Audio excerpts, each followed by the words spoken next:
পর্যায়ের একটি তদন্ত, যেটা শুধু এই ঘটনা যে কয়েকদিন ধরে কি ঘটেছে সেটা শুধু উদ্ঘাটন করবে না, বরঞ্চ কিছু সুপারিশ আনতে পারে যে ভবিষ্যতে এই ধরনের ঘটনা যাতে না ঘটে এবং এর জন্যে স্বল্প মেয়াদী, মধ্যমেয়াদী ও দীর্ঘমেয়াদী কিছু পদক্ষেপ সুপারিশ করতে পারে, যেটা সরকার সামনে নিয়ে যেতে পারে এরকম পুনরাবৃত্তি না ঘটার জন্য। এবং 97 সনে যে একটি চুক্তি স্বাক্ষরের মাধ্যমে যে একটি শান্তি প্রক্রিয়া শুরু হয়েছে, এটাকে যথাযথভাবে আমরা যাতে বাংলাদেশে আমরা এগিয়ে নিতে পারি, যে সকল নাগরিকের অধিকার যাতে আমরা যথাযথভাবে প্রতিষ্ঠা করতে পারি এবং কোনো নাগরিকের যাতে মানবাধিকার লঙ্ঘন না হয়।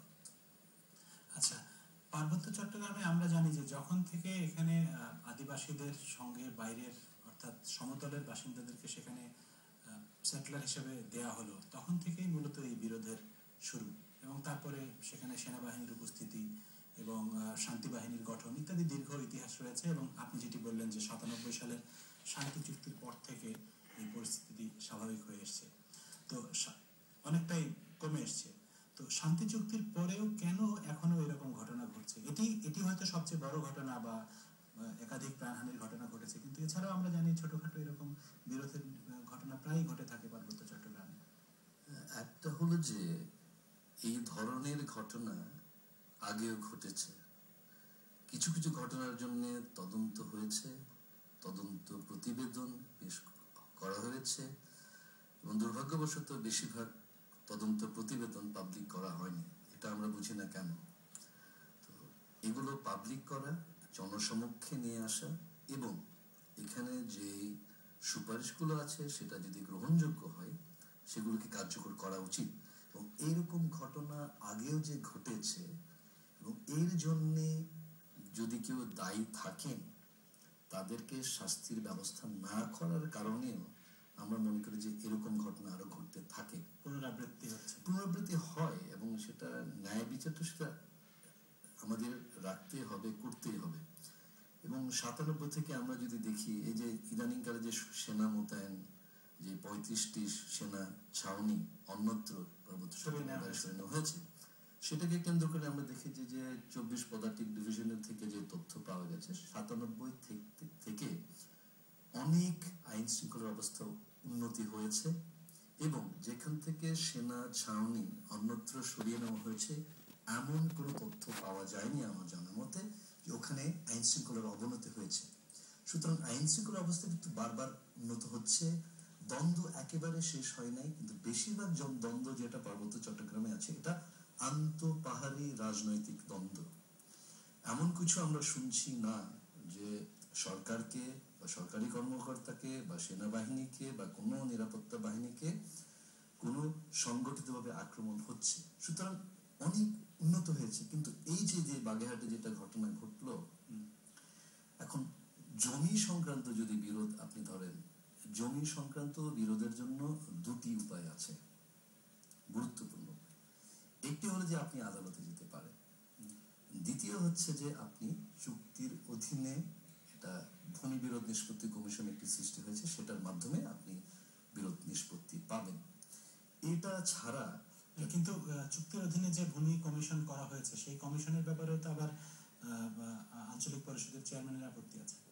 তিনি বলেছেন যে এটি প্রক্রিয়া অনুসরণ করে তৈরি করা হয়নি। সেটাতে আইনে কিছু ত্রুটি আছে এবং এই ব্যাপারে আমি আঞ্চলিক পরিষদের চেয়ারম্যানের সঙ্গে একমত হব যে এই চুক্তির সঙ্গে যে বিরোধ আছে এই বিরোধগুলো দূর করা উচিত। এবং সরকার, আমি জানি যে এটা প্রক্রিয়াধীন আছে, আলোচনা করছেন, কিন্তু অনেক দেরি হয়ে যাচ্ছে। এই যদি সংশোধনীগুলো আসে, ভূমি কমিশন তার কাজ তাড়াতাড়ি শুরু করতে পারবে। কিন্তু তা না হলে ভূমি কমিশন বা বিচার ছাড়া আপনি যদি জমি নিয়ে কোনো বিরোধ হয়, সেখানে আমি মনে করি সরকারের সুস্পষ্ট নির্দেশনা দেওয়া উচিত যে এখানে ভূমি বিরোধে যাতে কোনো সরকারি কর্মকর্তা, উনি সিভিল প্রশাসনের হোক, উনি সেনাবাহিনীর হোক, উনি বিডিআর এর হোক, উনি পুলিশের হোক, হাত দেবেন না। এবং আমি 77 সনে আমি চাকমা সার্কেলের চিফের দায়িত্ব নিয়েছি, এটা প্রায় এখন 33 বছর হয়ে গেল বোধহয়। আমি আইনে, আমি দাবি করবো না খুব বেশি আইন বুঝি, কিন্তু আমি 20 বছরের উপরে আমি আইন নিয়ে করছি, আমি সাহস করব না এই জটিল প্রথাগত আইন থেকে শুরু করে এই ভূমি বিরোধে।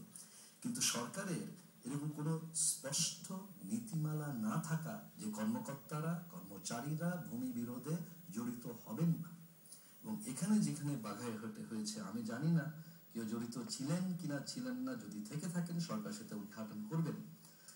তবে যদি এখানে যদি সুস্পষ্ট যদি নির্দেশনা থাকে যে জমিকে কেন্দ্র করে আপনি কোনো বিরোধ নিষ্পত্তি করবেন না, আর এখানে যে আমি পাহাড়ি বাঙালি বিভাজন করতে চাচ্ছি না কোনটা জাতিগতভাবে ভালো বা খারাপ, কিন্তু এটা আমি জানি যে চুক্তি যখন স্বাক্ষরিত হয় তখন থেকে বিরোধ নিষ্পত্তির জন্য আপনার ভূমি কমিশন আসার কথা। তো চুক্তি যখন স্বাক্ষরিত হয় 97-তে, কিন্তু ওখানে বাঙালি কোনো বাসিন্দা ওখানে ঘর ছিল বলে আমি জানি না, যদি ভুলও হয়ে থাকে 2-4টা। কিন্তু চুক্তির পরে এবং জাস্ট বিগত 3-4 বছরে ওখানে বাংলা ভাষাভাষী কিছু বাঙালি বাসা করেছে, ছোট ছোট বাসা করেছে। ওনারা কেন করেছে জানি না, এবং ওনারাও নিশ্চয়ই অত্যন্ত দরিদ্র, অত্যন্ত গরিব, ওদের হয়তো ঠাঁই আর নেই, করতে বাধ্য হয়েছিল, অথবা কেউ তাকে উস্কানি দিয়ে বললো যে তুমি ওখানে গিয়ে বাড়ি করো। এখন দেখেন যে ওই যে আমি বলবো যে 79 থেকে 82-83-তে যে সমস্যাটা সৃষ্টি হয়, অন্য জেলা থেকে ভূমিহীন লোককে বলা হলো পার্বত্য চট্টগ্রামে প্রচুর জমি আছে, সোনার জমি আছে, অমুক সমুক আছে, তোমরা গেলে ওখানে চাষ করতে পারবে, ওরা খুবই ভালোভাবে থাকবা। ওখানে গিয়ে ওনারা বেচারা দেখেন ওরাও গরিব, পাহাড়িও গরিব, বাঙালিও গরিব, দুজনকে গরিবকে গরিব নিয়ে কিন্তু খেলা হচ্ছে। আমি আমিও দেখাতে চাই না কে খেলা খেলছে, এটা তদন্ত বলবে, জনগণ বুঝবে।